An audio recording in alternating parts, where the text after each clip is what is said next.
राज्यात आत्महत्या केलेल्या शेतकऱ्यांच्या वारसांना शासनाकडून 20 कोटी रुपयांची मदत. मंत्री मकरंद आबा पाटील यांची माहिती. प्रत्येक विभागीय आयुक्तांकडे निधी केला वर्ग. शेतकरी आत्महत्या प्रकरणातील मृत शेतकऱ्यांच्या संबंधित वारसाला वेळीच मदत मिळावी यासाठी राज्य शासनाकडून 20 कोटी रुपयांचा निधी सर्व विभागीय आयुक्तांना उपलब्ध करून देण्यात आला आहे. याबाबतचा शासन निर्णय नुकताच जारी करण्यात आला आहे, अशी माहिती मदत व पुनर्वसन मंत्री मकरंद आबा पाटील यांनी रविवारी सकाळी 10 वाजता स्थानिक पत्रकारांना दिली. राज्यामध्ये नापिकी, कर्जबाजारीपणा व कर्ज परतफेरीचा तगादा या 3 कारणांमुळे आत्महत्या केलेल्या शेतकऱ्यांच्या वारसाला शासनाकडून मदत दिली जाते. महसूल, कृषी, गृह आणि सहकार विभागामार्फत तपासणी करून ही मदत दिली जाते.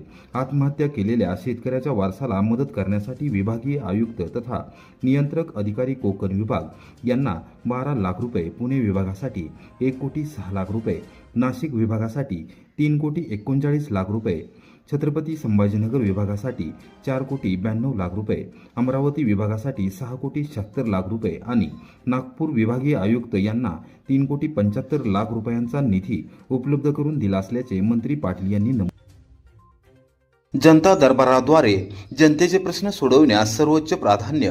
पालकमंत्री शंभूराज देसाई. दौलतनगर मरळी येथे जनता दरबारास उत्स्फूर्त प्रतिसाद. सर्वसामान्य जनतेने दिलेल्या पाठबळामुळेच महायुती सरकार सत्तेवर आले आहे.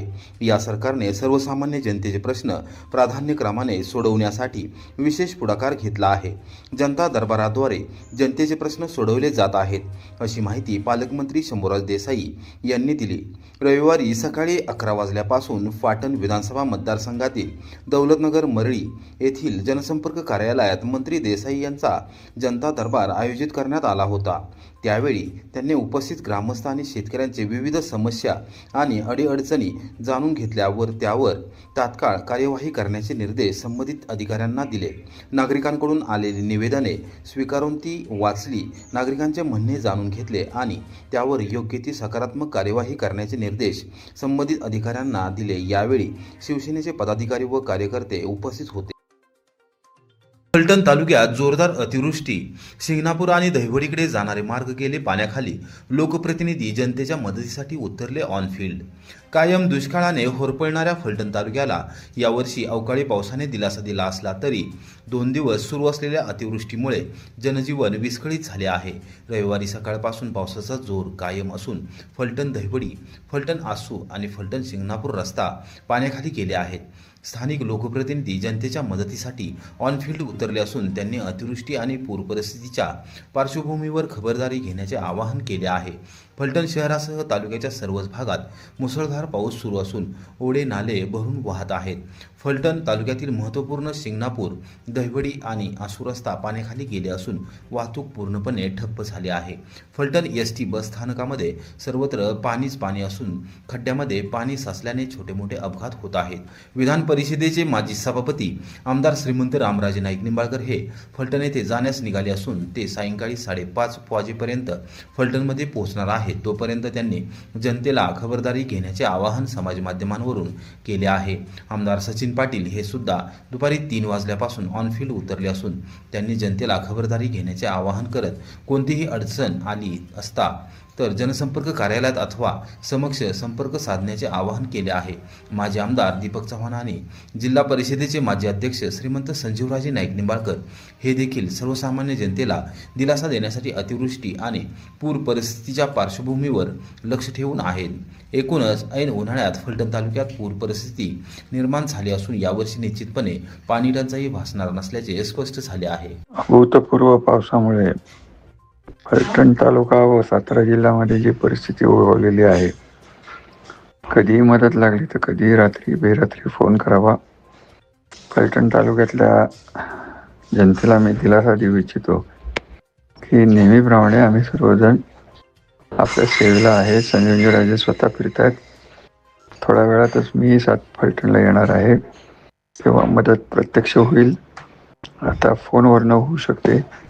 तालुक्यातील सर्व नागरिकांना मी एक सांगू इच्छितो, तालुक्यामध्ये पूरजन्य परिस्थिती निर्माण झाली आहे आणि तालुक्यातल्या सर्वच भागात पाऊस प्रचंड मोठ्या प्रमाणात झाला आहे. तर त्यामुळे सर्व नागरिकांनी सतर्क राहणे गरजेचं आहे. सगळ्यांनी स्वतःची काळजी घेणं महत्वाचं आहे. स्वतःचा जीव कुठं धोक्यात घालू नये. मुलाबाळांनी सगळ्यांना सुरक्षित ठिकाणी ठेवा. जिथं कुठं अडचण असेल, ती अडचण असेल तर तुम्ही आमच्याशी संपर्क साधावा. आमच्या संपर्क करायला फोन करावा किंवा माझे पर्सनल नंबर जिथे जिथे असतील, ज्यांच्याकडे नसतील त्या नंबर पाठवा. जिथं अडचणी तिथं ज्योतिराम धर्मत आहे, आमचे तालुकाध्यक्ष अमित रणवले आहेत माझ्याबरोबर, बापूराव शिंदे आहेत, मी आहे, किंवा आमच्या कुठल्याही नंबरला आपण संपर्क केला, दादांच्या करा, अभिभायांच्या करा. जिथं जिथं आपल्या कार्यकर्त्यांना किंवा आपल्या सर्व तालुक्यातल्या सर्वच नागरिकांना जिथं अडचण येते तिथं सगळ्यांनी आमच्याशी संपर्क साधावा. आणि जिथं अडचण असेल तर मी प्रशासनाला तिथं तातडीनं जाण्याची सूचना सगळ्यांना केलेली आहेत. आणि प्रशासन सुद्धा सज्ज झालेलं आहे. प्रशासनाच्या पद्धतीने काम करत आहे. तेव्हा आपण आपल्या कार्यकर्त्यांनी अलर्ट राहून प्रत्येक ठिकाणी आपण तशा संबंधित विभागाला सूचना द्या किंवा आम्हाला सूचना द्या. आम्ही वारंवार अधिकाऱ्यांशी संपर्क साधून तिथल्या अडचणी सोडवण्याचं काम करतो. आणि कृपा करून आपण तिथं बाहेर पडू नका. पूर तिथं असेल, वड्याला पाणी असेल, तिथं मोठ्या गाड्या घालू नका. असा सगळ्यांनाच इशारा द्या. पण धोक्यात आपला स्वतःचा जीव धोक्यात घालून कुठलेही काम करू नका. सुरक्षित राहून दुसऱ्याला वाचवण्याचं काम आपण करावं. एवढाच मी संदेश या निमित्तानं आपल्या सगळ्यांना देतो. फलटण तालुक्यातील बरड भागात कृषी विभागाची धडक कारवाई. पेरणीपूर्वी शेतकऱ्यांना मिळाला दिलासा. फलटण तालुक्यातील कृषी निविष्ठा भरारी पथकाने शनिवार सकाळपासून आंधरुड, बरड, जावली व वडले भागातील कृषी सेवा केंद्रांवर कारवाई केली. यामध्ये 2,09,860 रुपये किमतीच्या रासायनिक खतांची विक्री बंद करण्याचे आदेश तालुका कृषी अधिकारी दत्तात्रय गायकवाड व पंचायत समितीचे कृषी अधिकारी नवनाथ फडतरे यांनी दिले आहेत. फलटण तालुका कृषी अधिकारी कार्यालय आणि फलटण पंचायत समितीच्या कृषी विभागाकडून रविवारी सकाळी 11 वाजता कारवाईबाबत माहिती देण्यात आली. कृषी निविष्ठा खरेदी करताना शेतकऱ्यांनी दुकानदारांकडून पक्की पावती घ्यावी. तसेच गुणवत्ता व दर्जाची हमी देणाऱ्या अधिकृत विक्रेत्याकडूनच निविष्ठा खरेदी करावी. बनावट, भेसळयुक्त कीटकनाशकांची खरेदी टाळण्यासाठी कीटकनाशकांचे वेस्टर्न खरेदीची पावती व त्यातील थोडे कीटकनाशक जपून ठेवावे. कमी वजनाच्या निविष्ठा तसेच छापील किमतीपेक्षा जास्त किमतीने विक्री अथवा इतर तक्रारीसाठी कृषी विभागाच्या कर्मचाऱ्यांशी संपर्क साधावा, असे आवाहन करण्यात आले आहे.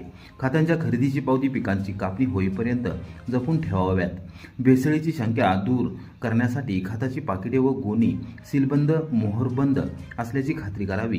कमी वजनाच्या निविष्ठा तसेच छापील किमतीपेक्षा जास्त किमतीने विक्री अथवा इतर तक्रारीसाठी कृषी विभागाच्या तालुका कृषी अधिकारी कार्यालय व कृषी विभाग पंचायत समिती यांच्याकडे संपर्क साधावा.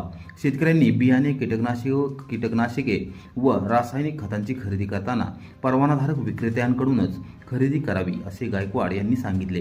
कृषी निविष्ठा खरेदी करताना दुकानदारांकडून पक्की पावती घ्यावी. तसेच गुणवत्ता व दर्जाची हमी देणाऱ्या अधिकृत विक्रेत्याकडूनच निविष्ठा खरेदी करावी. बनावट, भेसळयुक्त कीटकनाशकांची खरेदी टाळण्यासाठी कीटकनाशकांचे वेस्टर्न खरेदीची पावती व त्यातील थोडे कीटकनाशक जपून ठेवावे. कमी वजनाच्या निविष्ठा तसेच छापील किमतीपेक्षा जास्त किमतीने विक्री अथवा इतर तक्रारीसाठी कृषी विभागाच्या कर्मचाऱ्यांशी संपर्क साधावा, असे आवाहन करण्यात आले आहे. सातारा जिल्ह्यात पावसाचा जोर काही अंशी ओसरला. रिपरिप मात्र कायम. पशुधनाच्या हानीत वाढ. ग्रामीण भागात घरांच्या पडझडीत वाढ. सातारा जिल्ह्यात अवकाळी पावसाचा जोर रविवारी सकाळपासून काही अंशी कमी झाला आहे. दुष्काळी तालुक्यात सह जिल्ह्यात सर्वदूर पावसाची रिपरिप मात्र कायम आहे. पावसामुळे पशुधनाची मोठी हानी झाली असून ग्रामीण भागात घराची मोठी पडझड झाली आहे. याबाबत जिल्हा प्रशासनाने रविवारी दुपारी 1:30 वाजता माहिती दिली. दुष्काळी तालुके म्हणून ओळखले जात असलेल्या मानखटाव आणि फलटण या तालुक्यांमध्ये जोरदार पावसामुळे धरणे भरली आहेत. पाझर तलाव ओसांडून वाहू लागले आहेत. फलटण तालुक्यात आसू गावाकडे जाणारा रस्ता बंद झाला आहे. फलटण शहरालगत असलेले बाणगंगा धरण पूर्णपणे भरले आहे. धरण परिसरात अथवा नदीपात्रात न जाण्याचे आवाहन महसूल प्रशासनाने केले आहे. फलटण तालुक्यातील फलटण महसूल मंडळामध्ये 163.50 मिलीमीटर पावसाची नोंद झाली आहे. त्या खालोखाल कोळकी येथे 102.80 मिलीमीटर, राजाळे येथे 104.80 मिलीमीटर, वाठार निंबाळकर येथे 135.3 मिलीमीटर, बरड येथे 98.80 मिलीमीटर तर असू येथे 77 मिलीमीटर पावसाची नोंद झाली आहे, जी सर्वाधिक आहे. शनिवारी दिवसभरात आणि रात्री उशिरापर्यंत जिल्ह्यात 2 ठिकाणी पाण्याच्या विहिरी खचल्या असून सातारा शहरातील गोडोली येथे काही दुकानांमध्ये पाणी शिरून नुकसान झाले आहे. एक विजेचा खांब पडला असून 71 घरांची अंशतः पडझड झाली आहे. 3 घरे पूर्णपणे उद्ध्वस्त झाले आहेत. 150 कोंबड्या मृत्युमुखी पडल्या असून 6 जनावरांचा मृत्यू झाला आहे. जावली, वाई, महाबळेश्वर या सह्याद्रीच्या पर्वतरांगा असलेल्या 5 तालुक्यांमध्ये मुसळधार पाऊस सुरू असून नुकसान वाढण्याची शक्यता आहे. याबाबतची आकडेवारी जिल्हा प्रशासनाकडून जाहीर करण्यात आली आहे. जिल्ह्यात सर्वदूर पावसाची संततधार कायम असल्याने नागरिकांनी घराबाहेर पडताना पूर्ण काळजी घेऊन बाहेर पडावे असे आवाहन जिल्हा प्रशासनाने केले.